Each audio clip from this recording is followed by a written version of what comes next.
Aidilfitri mulia, ampun maaf dipinta, mensuci hening dosa. Setahun menghilang, sekarang menjelang hari yang bahagia. Selamat Hari Raya, selamat Hari Raya Aidilfitri mulia, ampun maaf dipinta, mensuci hening dosa. Seruan kita untuk semua, selamat, selamat, selamat Hari Raya.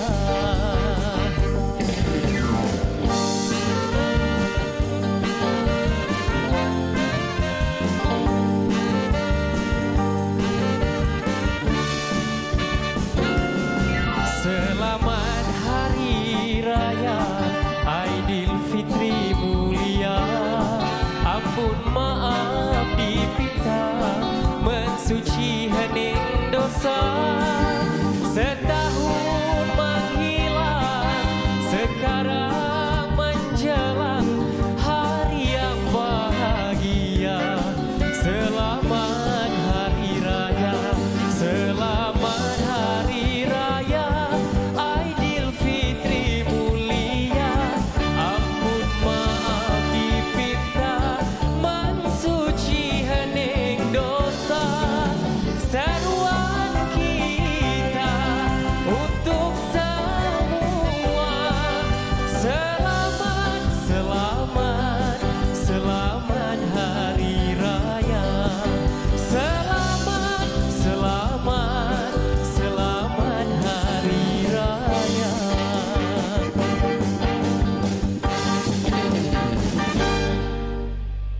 Wow. Itu dia.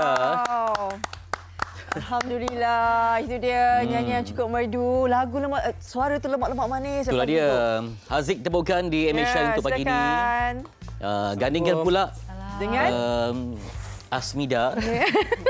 Sebetulnya nak bagi gelaran apa kan? Juara pertandingan, macam gelaran. Yang penting mereka ni antara pelapis dan juga penerus legasi warisan Melayu yang begitu indah sekali. Betul. InsyaAllah. Kalau boleh kita majlis kahwin ke, kita tangkap mereka dan kurung supaya menyanyi sepanjang waktu. Dan hari ini sebenarnya kita nak mengimbau lah lagu-lagu raya. Kalau lagu raya cakap mesti evergreen. Dan sehinggakan generasi baru ni kalau dengan lagu raya pun lagu dulu-dulu pun tak apa, kan? Jadi kita bawakan Haziq dan juga Asmida hari ini. Pastinya suara mereka ni memang agak unik sekali. Mereka generasi baru tetapi punya suara yang sangat macam cakap sesuai untuk bawa lagu keroncong, lagu Melayu, lagu macam sebagainya. Asmida memang ada kelas formal kan? Yes, bakat, betul. kemudian masuk kelas formal. Betul. Kalau Haziq saya lupa. Sebab saya ingat dia pemain kriket, okey. Secara formal kan? Macam mana? Main kriket formal kan? Oh, itu dulu. Okey. Zaman bila? Zaman Bian.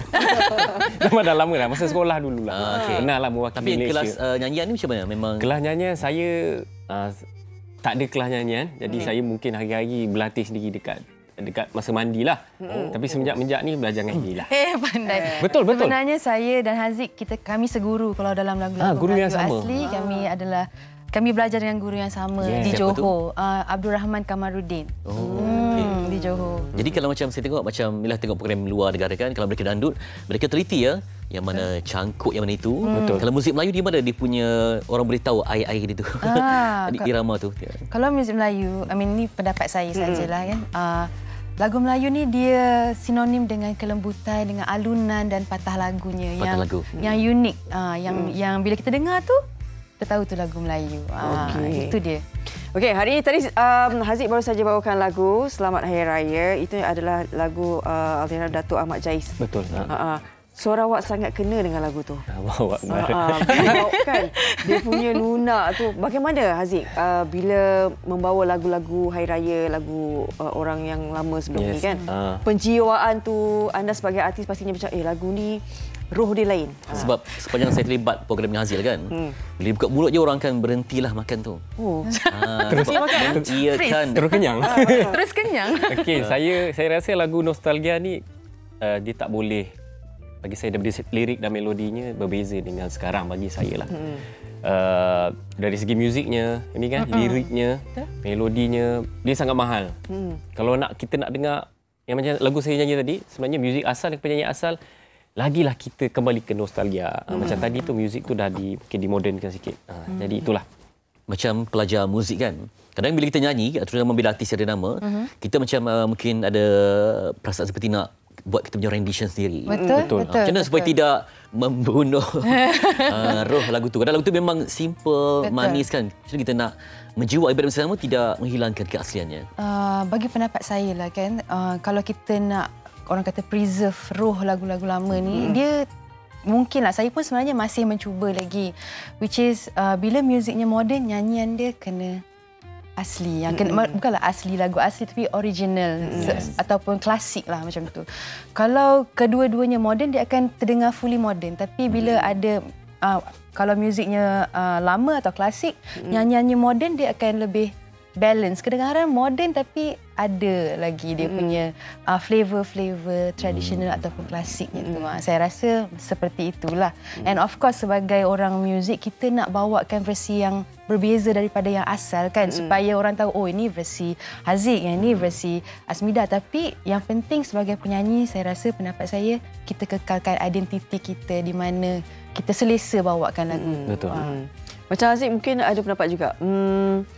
Setiap tahulah, kalau setiap artis tu pasti dia ada keinginan, kehendak macam kita nak buat lagu raya juga. Tapi macam mana nak menghasilkan lagu raya yang lebih kurang yang lagu yang kita akan ingat sampai bila-bila. Sebab sekarang ni kalau kita lihat, kebanyakan lagu-lagu sekarang raya, dia tahun ni keluar, tahun depan dah orang tak dengar dah. Betul. Bagaimana? Itu bagi saya rezeki dan nasib lah. Sebab ramai artis buat lagu raya setiap tahun.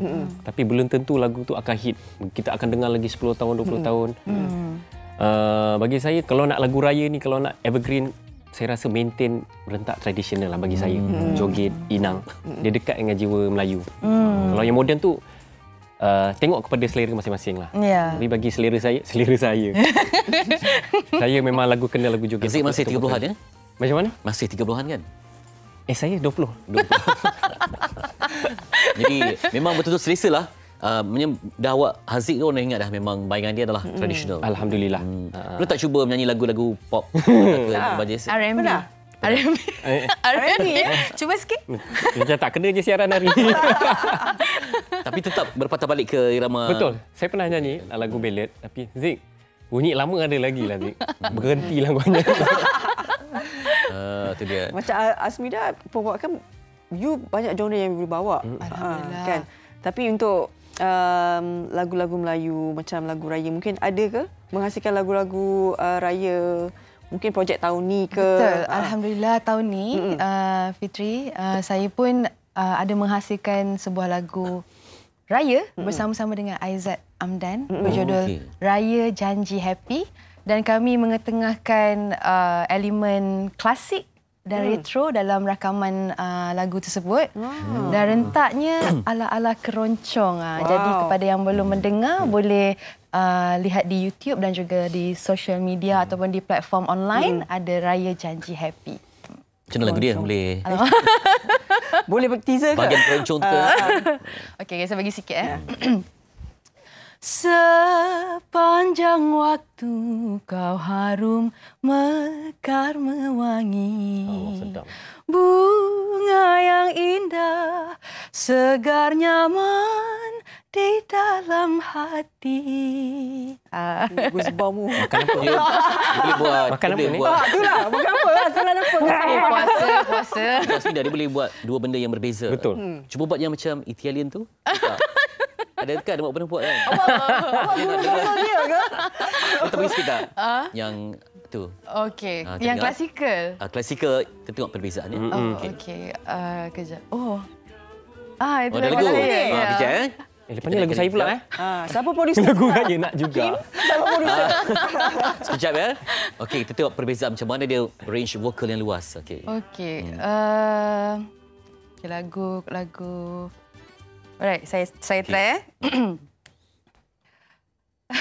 Lupa kerja. Non posso disperar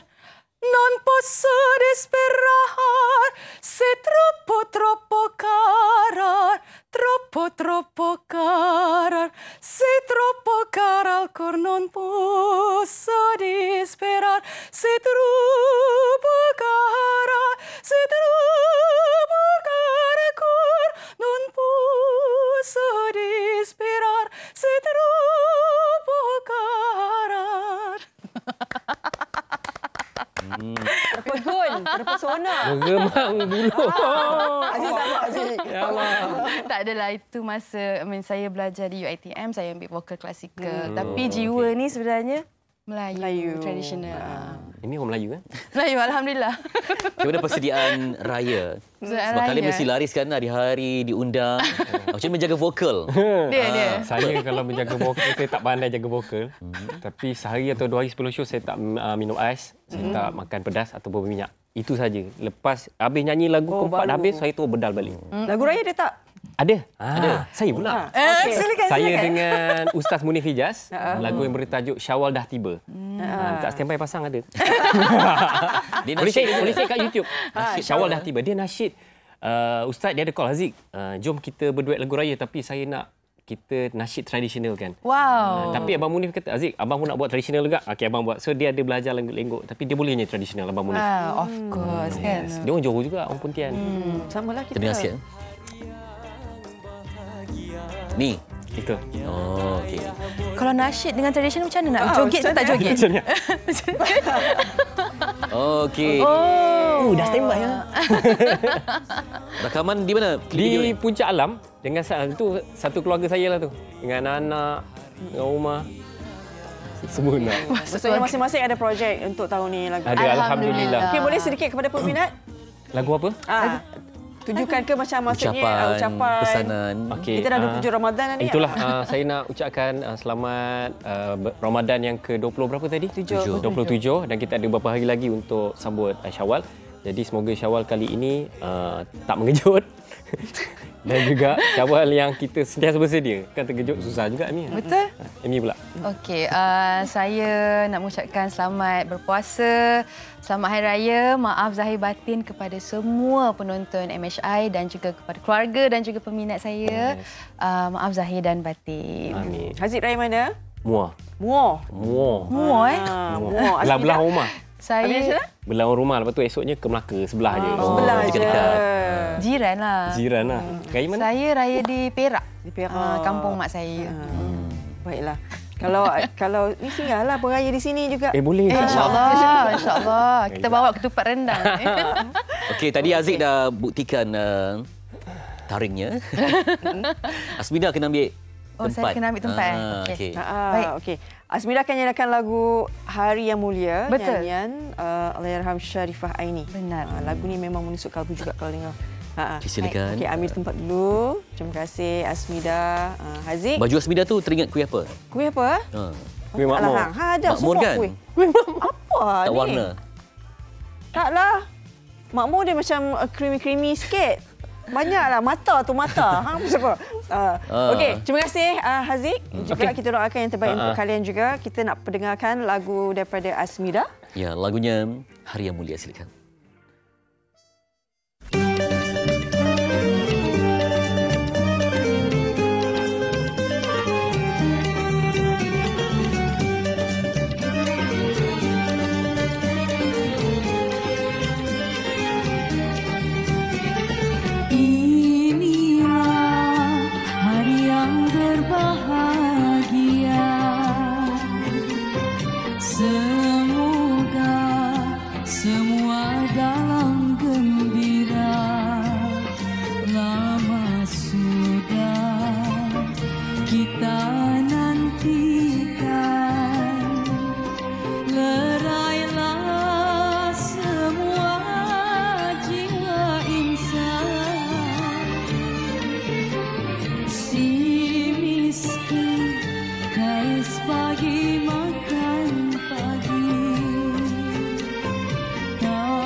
sudah pribadi.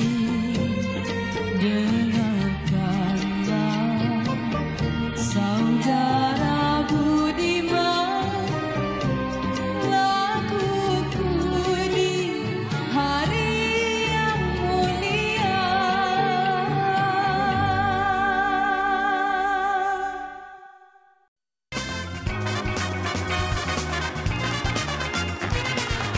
Kembali semula dalam Malaysia hari ini, kita nak teruskan pengisian kita pada 27 Ramadan. Kita pagi tadi tak sempat cakap Assalamualaikum setiap pagi kan? Ada. Tiba-tiba terus sekejap. Okey, sebab penyanyi tadi kan. Lah. Apapun kita nak berbincang ni tentang jaga diri ketika raya. Sebab diri ni kan keselamatan ni luas lah. Yang ketika berada di jalan, kemudian apa kita makan. Juga kita lupakan tentang virus. Jangkitan COVID masih lagi berluasa, apatah lagi akhir-akhir ini. Jumlahnya ada sedikit peningkatan. Makanya dengan Hari Raya nanti, jadi kita kenalah berjaga-jaga, menjaga diri ketika Hari Raya. Hari ini kita akan kupas satu topik jaga-jaga pasal COVID. Dua, tentang pemakanan. Kita bimbanglah nanti akan mencanangkan lagi potensi anda untuk nampakkan 3 serangkai yang bahaya.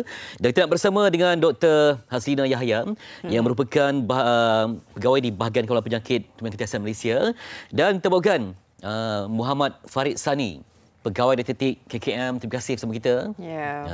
Okey. Doktor, saya nak tanya ni sebab kita pun tahu bila kita dah macam agak tenang sedikit sementara tu kan, sebelum ni COVID tak ada, jadi tak pakai mask dan sebagainya.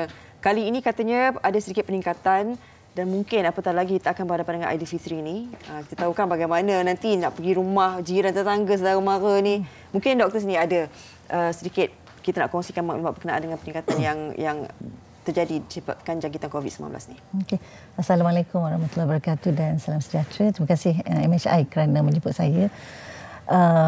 Sejak daripada 25 Januari tahun 2020 hingga yang terbaru 15 April 2023, hari Sabtu yang lepas, kita telah melaporkan sebanyak 5.06 juta kes COVID-19 dengan 37,000 kematian. Sedang kita juga nampak sedikit peningkatan kluster lah. Namun begitu, kebanyakan kes yang kita baru laporkan sejak minggu April ke-9 lah, kita nampak ada peningkatan. Daripada 26 Februari hingga 4 Mac untuk minggu April 9. Dan kita nampak minggu ke minggu kes meningkat sehingga minggu lepas. Dan peningkatan ini kita nampak majoriti adalah yang bergejala ringan sahaja, 95%. Manakala 5% lagi yang mempunyai gejala lebih teruk lah, 3 hingga 5. Dan kebanyakan mereka adalah yang mempunyai comorbidity seperti darah tinggi, kecemasan manis dan sebagainya. So walaupun kita ada peningkatan, tetapi jumlah kadar kemasukan kes ke hospital dan juga penggunaan katil ICU serta kadar kematian masih rendah. Namun begitu, kita nak rakyat Malaysia terus bersiap siaga lah, especially bila perayaan dalam masa yang terdekat ini. Dia yang terima membantu keberkesanan vaksinasi barangkali doktor? Ya, kita percaya langkah-langkah kesihatan awam telah berjaya dijalankan dengan pencapaian vaksin dos pertama lebih 86% dan vaksin kedua lebih daripada 84%. Bagi tadi yang melibatkan itulah yang comorbidity tu, berapa peratus yang ada kesembuhan kalau kes yang sekarang dah selepas pasca kita selesai 2 dos vaksin tu? Nampak peningkatan kebaikan? Kita sebenarnya menggalakkan orang ramai untuk mengambil dos booster ataupun penggalak yang pertama kita baru mencapai 50%, dos penggalak kedua baru 2.5%. So kita percaya kalau golongan berisiko tinggi tadi mengambil dos penggalak ni, insya-Allah penularan tu dapat dikurangkan, especially untuk yang mempunyai komoditi, kadar kematian serta kemasukan ke ICU itu akan jadi lebih rendah. Jadi pastinya pemakaian pelitup muka tu kalau boleh disarankan juga lah waktu sekarang ni. Ya, memang kita longgarkan sebelum ini, tetapi dalam keadaan tertentu di mana golongan yang berisiko tinggi, warga emas lebih 60 tahun, kanak-kanak yang kurang upaya, ibu mengandung, kita galakkan mereka untuk memakai pelitup muka dan elakkan berada di tempat orang ramai lah. Sekiranya mereka mahu berada di tempat tersebut, pakai pelitup muka. Kalau nak pergi open house dan sebagainya. Ya, especially yang bergejala. Kalau kena tekad lah, maksudnya kalau kita rasa tak sihat tu, kena pandai-pandai lah. Jaga diri. Kita balik kampung cium orang tu, cium yang warga emas, yang bayi kan. Baik. Kita bercakap berkenaan dengan Hari Raya yang bakal menjelang tiba ni kan. Kita dah cakap bagaimana berjangkitan, kena berhati-hati. Kita pun kena berhati-hati juga makan Dah 30 hari, kita dah sebulan berpuasa, tiba-tiba sebab kita di terkejut Nusantara Syawal. ni memang susah nak tinggalkan. Yang bergaram, yang bergula memang kewajipan lah. Yang berlemak, bersantan semua. Okey, kita jumpa pula dengan Cik Farid. Itulah, kita dah ulang banyak kali kan. Tapi gagallah untuk mengawal dengan pelbagai sajian ni. Macam mana masih lagi menjaga diet tu ketika Syawal ni? Rumah terbukanya dengan maksum maklum datang beraya dengan lemang ketupat. Jadi macam mana cabaran tu? Okey, kita tak nafikanlah selepas dah sebulan berpuasa tu, hari raya memang hari yang untuk kita berjumpa orang. So jadi bila berjumpa, aktiviti tu akan ada menu lah, hidangan. So cabaran dia memang besar lah. Terutama makanan yang dihidangkan tu kebanyakannya yang tinggi kalori dan macam tadi yang kita kata tadi, dia ada gula, garam dan minyak lah. Kombinasi tiga ni memang dah cukup lah. So jadi apa pun dari segi planning tu bagi saya sangat penting lah. So jadi apa-apa pun, contohlah kalau kita ada beberapa rumah terbuka ke yang kita nak pergi, kita boleh plan sedikit. So mungkin pertamanya saya rasa yang paling utama, jangan gelojoh. Dah sebulan berpuasa tu, jadi dia bukan hari untuk balas dendam lah. So jadi first kali takes time, slowly makan perlahan-lahan untuk elakkan kita rasa penuh perut ke. Nanti kalau kita dah plan rumah pertama tu kita makan lebih banyak, mungkin rumah kedua kita kurangkan sikit. So planning tu boleh membantu kita. Kalaupun tidak dapat nak turunkan tu, untuk kurangkan kenaikan tu terlalu mendadak lah. Tapi itulah dekat rumah tak ada tulis kalori berapa. Macam tu kita boleh buat lah, Fatri. Kalau kita jamu tetamu, kita letak macam rendang, berapa kalori. Macam tu, lemang, berapa kalori. Kira sendiri. Nak tahu juga kalau makan kan, macam kita dah biasa puasa makan sikit kan, perut tu dah biasa, kita dah didik selama sebulan makan sikit. Tiba-tiba raya tu makan bagaimana, mungkin kesan kepada perut ke? Okey, sama ada berpuasa ataupun tidak, kalau kita makan sekaligus banyak tu dia memang akan ada kesan lah. Lebih-lebih lagi kalau kita dah sebulan, badan kita dah ada rutin yang baru. Tiba-tiba hari raya tu kita dia mendadak perubahan tu. Betul. Jadi ada macam adjustment period tu tak berlaku, dia terus mendadak. So adalah potensi isu dari segi ketidakselesaan perut, penghadaman dan pencernaan tu boleh berlakulah, terutama untuk mereka yang sensitif, mungkin ada masalah, memang dah ada masalah isu pencernaan ke, ada masalah GERD ke, so itu pun lebih meningkatkan risiko. So jadi untuk mengelakkan masalah kesan-kesan tu yang macam saya cakap tadi, kita galakkan untuk makan sedikit tapi kerap. Jangan makan semua sekaligus banyak. So jadi ambil masa untuk kunyah dengan baik supaya penghadaman tu berlaku dengan sempurnalah. So jangan terus makan sekaligus banyak tu. Jadi kita ambil masa selama sebulan untuk didik badan kita untuk makan dalam portion yang sedikit dan teratur. Jadi hari raya sepatutnya kita boleh teruskan. Tidak salah untuk menikmati makanan tu, cuma kena take time ya. Jangan naik hantu lah ya. Macam mana? Saya rasa itulah mungkin dapat doktor terangkan ataupun remind balik. Dalam rumah kita perlu ada beberapa kelengkapan untuk mengetahuilah. Mungkin seperti contohnya masa zaman COVID, gila dulu kan kita oksigen, kemudian alat untuk mengukur blood pressure semua tu perlu adalah ya. Okay, doktor. So kita memang sebenarnya menggalakkan community ataupun community empowerment. So sebenarnya kita jaga kita lah. Jaga diri sendiri terlebih dahulu dan amalkan TRIS. Maksudnya test ataupun uji bila bergejala. Lepas tu upload dalam MySejahtera untuk maklumkan kepada kita. Seterusnya maklumkan kepada rakan-rakan ataupun kontak rapat di mana yang bergejala, mohon jalankan ujian juga. Seterusnya jika gejala makin teruk, dapatkan rawatan di klinik kesihatan yang berdekatan lah, ataupun mana-mana fasiliti kesihatan. Kita kena refresh balik lah, Fatri kan. Sebab dah lama tinggal kan, tahu. Ada juga soalan, kalau kita positif berapa hari sekarang ni, sebab kita kan dah bertukar-tukar. Doktor. Sebelum ni kita katakan 7 hari. Sebenarnya kalau dah hari keempat, kita boleh test semula diri kita. Kalau positif, sebenarnya kita dah keluar daripada home isolation order tu. Tapi kalau masih positif, teruskan lakukan ujian hingga hari ke-7. So sebenarnya lepas hari ke-7, hari ke-7 masih tempoh hari ke-7. Okay, sekarang ni ada yang mungkin kena tapi mild kan? Yang mungkin kita tak perasan mereka ni membawa COVID-19. Okey. Baik, kembali juga tentang topik makan ni tadi. Mungkin ada juga bagi mereka yang ada arahan kepada semua, berani untuk berbekal sekalipun ke rumah terbuka.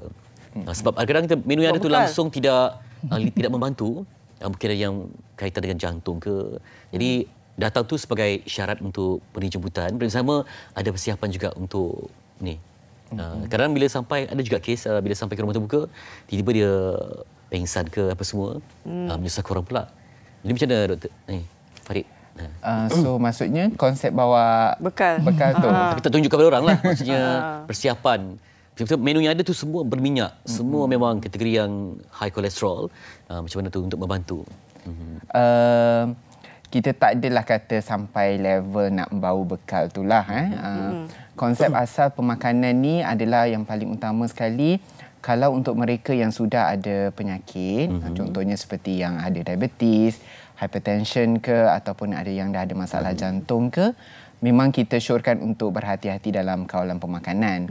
So, mungkin dari segi menu tu kita boleh pilih dahulu yang mana yang lebih sesuai. Contohlah kalau kita makan macam, ada pilihan macam nasi impit dengan kuah lodeh ke ataupun dengan rendang ke, mungkin kita boleh ambil kuah tu dalam jumlah yang sedikit, tak ambil banyak. So, kita hadkan pengambilan kuah. Salah satu boleh kurangkan kandungan garam dan juga santan lah dalam makanan tu.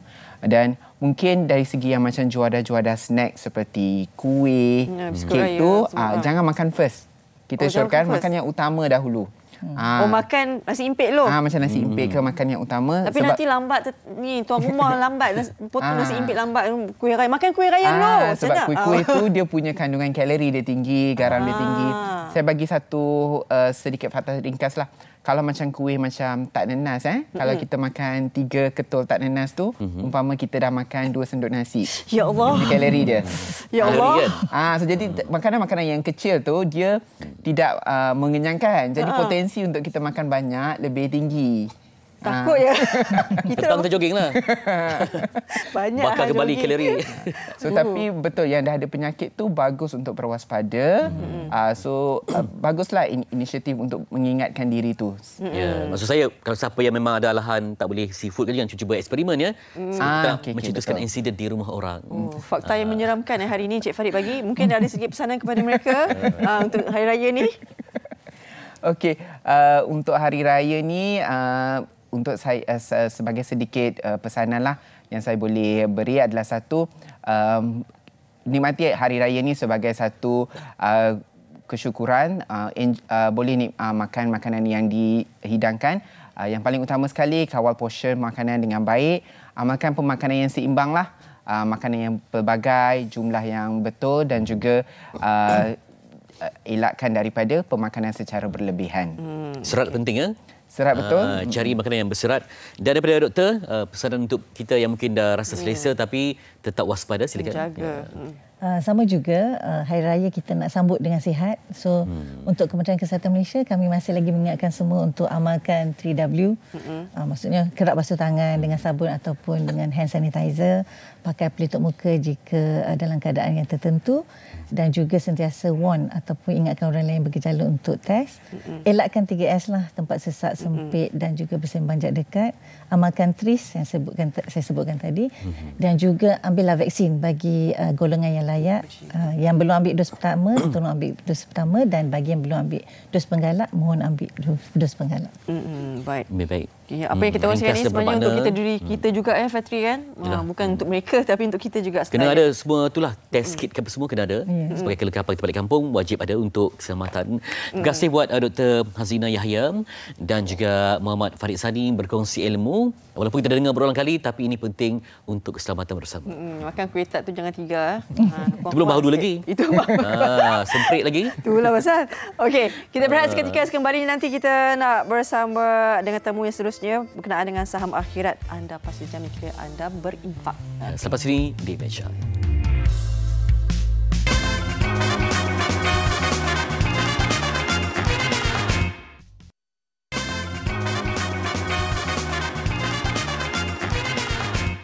Baik, pasti ramai yang nak berjuang di akhir Ramadan ini untuk lipat gandakan pahala. Semoga ada ibrah dan kebaikan. Dan kita juga nak fokus kepada saham akhirat anda yang terjamin dengan menyumbang kepada sekolah agama contohnya. Justru saya nak bersama dengan Ustaz Datuk Badli Shah Alauddin, pendakwa selebriti, nak berkongsi ni tentang Yayasan Ikhlas sebagai sumber saham akhirat kita. Assalamualaikum Datuk.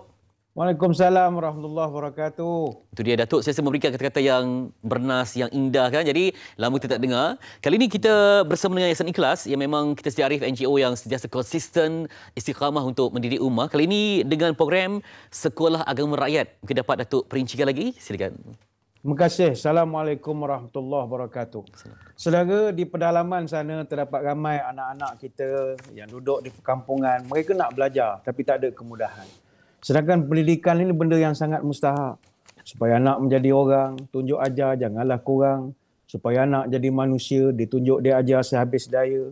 Supaya anak hidup selamat, ditunjuk dia ajar sepenuh minat. Supaya anak tidak terlantar kecil dididik, besarnya dia ajar. Jadi kita berhajat nak mendirikan sebuah sekolah. Dan Alhamdulillah, hasil daripada bantuan masyarakat, kita dah pun selesai projek pembinaan Sekolah Agama Rakyat Al-Ikhlas yang telah siap dibina sejak 27 Mac 2023. Sebelum ni tanah itu penuh dengan belukar dan sekarang dah jadi satu sekolah dan dapat beri manfaat kepada 3 buah kampung berdekatan, Kampung Kilugus, Kampung Melikai dan Kampung Sinopokan. Dan projek ini juga telah pun siap sepenuhnya. Dah masuk segala kelengkapan termasuk perabot sejak daripada Februari yang lalu. Pendaftaran pelajar pun dah bermula. Dan kita masih mengharap lebih ramai lagi anak-anak kita di pedalaman dapat belajar sebab sekolah ni besar. Boleh menampung 216 orang pelajar. Sekali lagi terima kasih kepada para penyumbang yang telah menyumbang untuk pembinaan Sekolah Agama Rakyat di Kilugus, Melikai dan Sinopokan ni. InsyaAllah pada kesempatan pagi ni kita nak war-warkan lagi kepada para penonton tentang kita nak berhasrat membina sebuah lagi sekolah. Itu kita akan perincikan sebentar lagi insyaAllah. Jadi Datuk, ada yang dah siap sepenuhnya. Macam mana dengan pengisian supaya terus dimakmurkan dengan majlis ilmu, dengan pendidikan itu? Cabaran besarlah untuk menghidupkan sekolah agama yang siap di ini, Datuk. Alhamdulillah, Sekolah Agama Rakyat Yayasan Ikhlas ini kita dapat kerjasama yang kuat daripada banyak pihak. Antaranya daripada Majlis Dakwah Negara, daripada Jabatan Agama Islam Negeri Sabah. Jadi apa yang kita buat adalah kita cari satu kawasan yang penduduknya adalah penduduk yang memang pedalaman betul. Dan situasi di Sabah ini, dia cabaran dan kesusahan yang dihadapi oleh penduduk asnaf ini. Saya ingat kita di Semenanjung ni tak pernah merasa lah melengok apa yang mereka agak jauh daripada kita. Keperitan untuk nak belajar. Ada beberapa peristiwa yang saya sendiri lihat bagaimana ada di kalangan anak-anak tu. Ada seorang budak perempuan berjalan 7 km untuk nak menuntut ilmu. Keluarga dia susah. Jadi tak ada kenderaan nak hantar mereka pergi ke sekolah. Ada juga terpaksa berjalan kaki daripada pagi lalu kawasan hutan semak sama. Bila dah sampai sekolah tu agak kepenatan. Jadi saya kira kita tak boleh biarkan anak-anak ini. Dia semangat belajar tu ada. Sampai ke sekolah dah kepenatan. Jadi prestasi itu merudum. Maka kita bina satu sekolah berdekatan dengan kampung mereka. Dan mereka boleh ambil manfaat daripada sekolah yang kita bina itu. Sebab itu sekali lagi kepada para penonton. Jangan lepaskan peluang untuk menyumbang. Kerana bagi saya ini adalah pencen kubur kita. Anak-anak di sini memang terdiri daripada anak-anak orang susah. Mereka ni kita dah buat kajian, kebanyakan daripada keluarga tu pendapatan satu keluarga dalam lingkungan RM400 saja. Kita tak nak anak-anak ini tercecer. Dia nak belajar tapi agak jauh, sekolah yang ada pula tak dapat nak menampung pelajar yang terlampau ramai sangat. Jadi ayuh bersama dengan Yayasan Ikhlas, kita bantu anak-anak asnaf ini belajar. Dengan kita sediakan Sekolah Agama Rakyat untuk mereka belajar ilmu agama. Bukan mudah untuk adik-adik ini nak belajar. Sebab faktor kesusahan keluarga yang rata-ratanya adalah keluarga nelayan. Jadi mari kita bantu nak bina sebuah lagi Sekolah Agama Rakyat Yayasan Al-Ikhlas yang insya-Allah kali ini kita akan bina di Sinopokan insya-Allah. Jadi sama-sama kita membantu. Baik Datuk, kadang-kadang terbimbang, tercicir keduanya. Kadang terpaksa bekerja, tercicir ilmu pendidikan dunia, yang agama pun tercicir juga. Jadi macam mana perlunya ada juga sokongan keuangan ekonomi. Mereka juga harus menyuapkan ahli keluarga mereka. Pada masa sama tak nak ketinggalan dengan ilmu agama untuk anak-anak. Silakan Datuk. Ya benar. Kita selama ni anak-anak di pedalaman ini, kebanyakan keluarga mereka akan latih anak-anaknya untuk mewarisi pekerjaan mereka juga. Kalau mak bapaknya tu nelayan, dia akan dilatih supaya anak ni pandai menangkap ikan jadi nelayan. Kalau dia penulis getah pun sama, dia akan latih anaknya bagaimana nak jadi penulis getah yang bagus. Jadi dengan cara kita membinakan sebuah sekolah di Sangkabuk ini, Dia boleh memberi manfaat bukan sekadar untuk Sang Kabuk, tetapi juga untuk di Kampung Lambidan, Kampung Tanjung Aru, Kampung Jagus dan Kampung Sang Kabuk itu sendiri. Jadi dengan kita buat sekolah ini, budak-budak anak-anak ni dapat belajar agama. Cuma untuk nak membina sekolah di pedalaman ni, kos tu agak tinggi. Jadi kita memerlukan belanja kurang lebih 1.5 juta dan jumlah kutipan kita setakat ini RM76,000. Terima kasih kepada para penyumbang.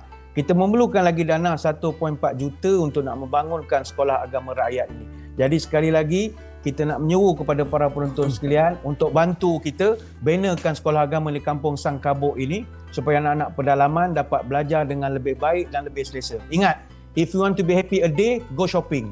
If you want to be happy a week, go holiday. If you want to be happy a year, grow a garden. But if you want to be happy for a long time, develop a human being. Kalau kita nak gembira seumur hidup, bangunkan potensi anak-anak di kampung. InsyaAllah kita akan merasa bangga dan megah melihat kejayaan mereka. InsyaAllah. Baik, Ustaz, ini mudah saja untuk kita dapatkan maklumatnya. Caranya di nombor bank yang tertera dan juga anda boleh imbas QR code secara mudah ataupun di Telegram Yayasan Ikhlas untuk membantu anda dapatkan perincian untuk menyumbang, insya-Allah menjadi taman-taman syurga di akhirat nanti.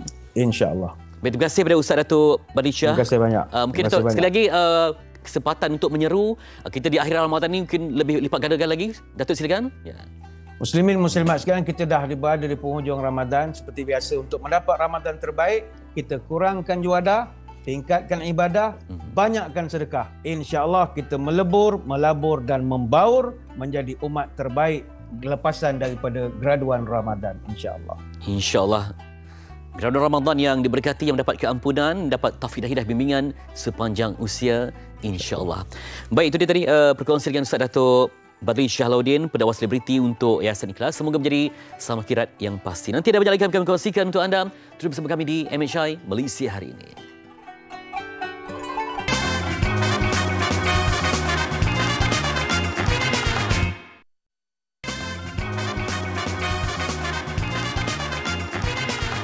Baik, kembali semula di MHI. Kita nak warakan berkenaan dengan peluang berwakaf. Ini sama dengan pembinaan Surau Al-Mukarrabin, Alam Suria Bandar Puncak Alam. Jadi kita nak terus bersama dengan individu yang pastinya bertanggungjawab untuk mengetahui bagaimana sebenarnya kita boleh bersama-sama berwakaf dengan projek istimewa ini. Kita nak kenalkan iaitu Ustaz Bathia Fitri, UBF, Jurucakap Pembinaan Surau Al-Mukarrabin. Assalamualaikum Ustaz. Waalaikumsalam warahmatullahi wabarakatuh. Segak di 27 Ramadan ni. Alhamdulillah. Okey Ustaz, berkenaan dengan pembinaan Surau Al-Mukarrabin ini, mungkin Ustaz boleh kongsikan dulu latar belakangnya. Baik, Assalamualaikum warahmatullahi taala wabarakatuh buat Fariha dan juga semua penonton MHI. Alhamdulillah kita bertemu pada hari ini atas perancangan Allah Ta'ala. Bukan orang kata tiba-tiba buka TV, oh nampak MHI, bukan. Tapi Allah gerakkan hati kita supaya pada pagi ini kita sama-sama dapat berinfak, dapat berwakaf bersama dengan Surau Al-Mukarrabin di Puncak Alam. Kawasan dia orang sangat ramai. Dan akhirnya melimpah luar daripada kawasan solatnya yang menyebabkan kami perlu untuk nak membina sebuah surau. Untuk nak membesarkan surau, nak membina sebuah surau yang lebih besar lagi yang boleh memuatkan lebih kurang 1,500 orang yang boleh solat dekat situ. Okey. Sebab itulah kami perlu menampung untuk penduduk sekitar yang berjumlah lebih kurang 10,000 orang. Sebab tu tuan-tuan dan puan-puan, maknanya siapa yang berwakaf dan juga berinfak bersama dengan Surau Al-Mukarrabin ini, insya-Allah dia punya manfaat infak itu pergi kepada lebih 10,000 penduduk sekitar sebenarnya. Maknanya tuan-tuan dan puan-puan berwakaf dan juga berinfak akan mendapat manfaat 10,000 orang. Sangat banyak infak ni. Sangat besar, sangat luas manfaat kepada orang ramai. Sebelum terlupa tu kepada Fariha juga semua penonton agar sama-sama kalau boleh ambil gambar dahulu di skrin TV, nombor akaun dan juga nombor pegawai untuk dihubungi. Ada QR code di sana, jangan lupa untuk sama-sama kita ni boleh snap gambar dia tu kan QR code tu dan sama-samalah kita infakkan ke sana. Saya nak sebut begini bila kita kata kita menyempurnakan hajat lebih 10,000 orang. Apa kata Nabi SAW untuk orang yang menyempurnakan hajat orang di dunia? Kata Nabi SAW, "Man qada li akhihi hajatan, kuntu lahu waqifan 'inda mizanih wa in rajha fasha'tulah." Atau kama qala. Kata Nabi SAW, barang siapa yang menyempurnakan hajat saudaranya di dunia, dia bantu untuk nak bina orang di sana, orang di Surau Al-Mukarrabin untuk beribadah. Kata Nabi SAW, aku menantinya di Al-Mizan. Kalau berat timbangan pahala, beruntunglah dia. Kalau ringan timbangan pahala, aku beratkan. Aku bagi syafaat, kata Nabi SAW. Untuk siapa? Untuk orang yang menyempurnakan hajat saudara di dunia. Kita di surah Al-Muqarrabin bukan menyempurnakan satu hajat, tapi 10,000 hajat manusia dekat sana. Bayangkan berapa banyak syafaat yang akan dimiliki oleh tuan-tuan dan puan yang berinfak bersama dengan kami. Apatah lagi kita buat hari ini kan Fariha, malam tadi malam 27 Ramadan, subhanallah. Malam tadi malam 27 Ramadan dan kita berada pada akhir-akhir Ramadan. Yang kalau berlakunya Lailatul Qadar, kita pun tak tahulah bila berlakunya Lailatul Qadar. Yang paling penting, kalau kita niatkan, kita lakukan infak pada waktu malam lepas Isyak katakan. Dan kalau malam tersebut berlakunya malam Lailatul Qadar, dia dapat pahala beribadah lebih daripada 1000 bulan. Subhanallah. Sebab tu dalam Ramadan ini jangan tinggalkan berwakaf, jangan tinggalkan berinfak. Apatah lagi kalau kita buat pula atas nama ayah ibu yang kita sayangi. Ada anak-anak kata apa? Ustaz, dia kata dulu masa kami kecil-kecil dulu tak dapat nak berbakti dengan mak ayah. Teringin bila dah kerja tu nak bantu, nak buat rumah untuk mak ayah, tapi tak dapat sebab tak berkemampuan, dia kata kan. Saya kata tak apa, jangan risau. Apa kata anak-anak? Dengan sebab kita berwakaf, berinfak bersama dengan surah Al-Muqarrabin ini, apa kata Nabi dalam hadis? Siapa yang bina rumah Allah walaupun sebesar sarang burung, tak banyak infaknya, tetapi dengan infak tersebut kata Nabi SAW, siapa yang bina rumah Allah walaupun sebesar sarang burung, Allah akan bina istana dalam syurga untuknya nanti insya-Allah.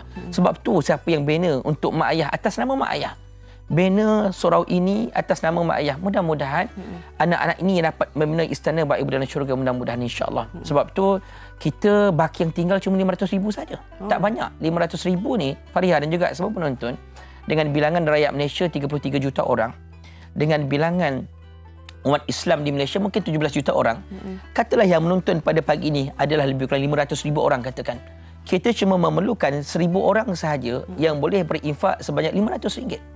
Tuan-tuan dan perempuan, infak RM500, kami cuma memerlukan lebih kurang 1,000 orang saja berinfak. Dan siapalah 1,000 orang yang bertuah ini yang nanti Nabi akan menantinya di Al-Mizan untuk Nabi beratkan timbangan pahala. Siapa pula 500 orang ini? 1,000 orang ini yang berinfak sebanyak RM500 yang Nabi akan binakan pula, Allah akan bina untuknya satu istana dalam syurga. Apatah lagi kata Nabi SAW, ada satu amalan kata Nabi yang boleh berjalan pahala masuk ke lubang kubur. Daripada 7 itu ada satu yang besar yang kata Nabi SAW, sab'un yajri lil 'abdi ajruhunna wa huwa fi qabrihi ba'da mautih. Ada 7 amalan yang siapa buat mengalir pahala masuk ke lubang kubur selepas kematian seseorang. Salah satunya apa kata Nabi? Aubana masjidan. Bayangkan Fariha, kita bina ataupun berwakaf atas nama mak ayah. Mak ayah dah meninggal dunia tetapi pahala masuk ke situ.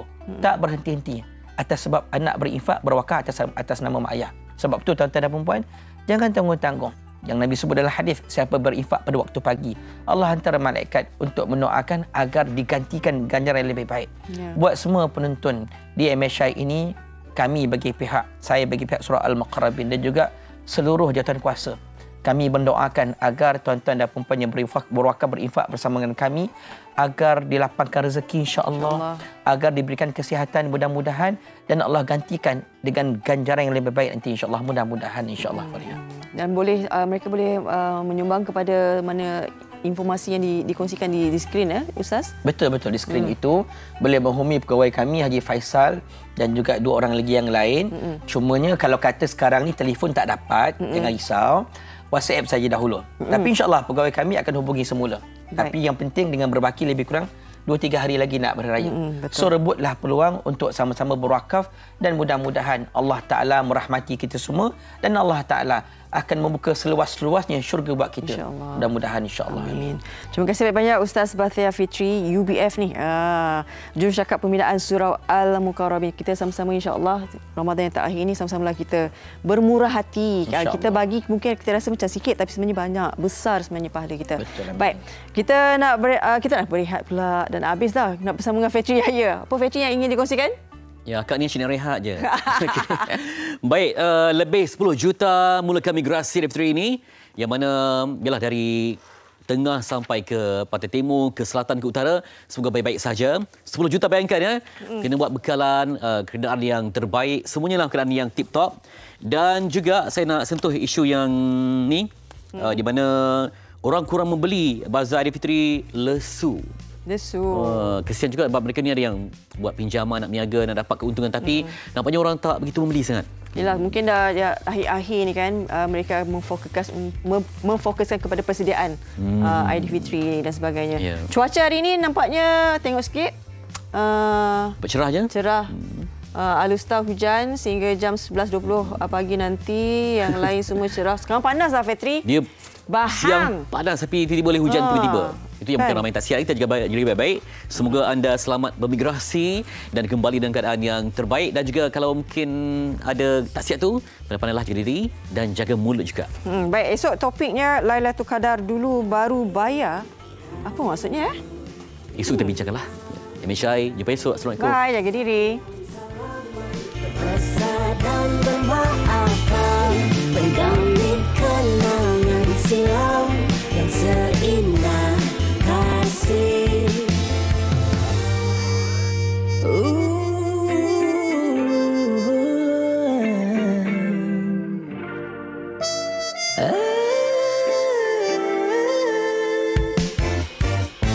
Seindah kasih menerangi waktu pagi. Kau sungguh cantik berseri.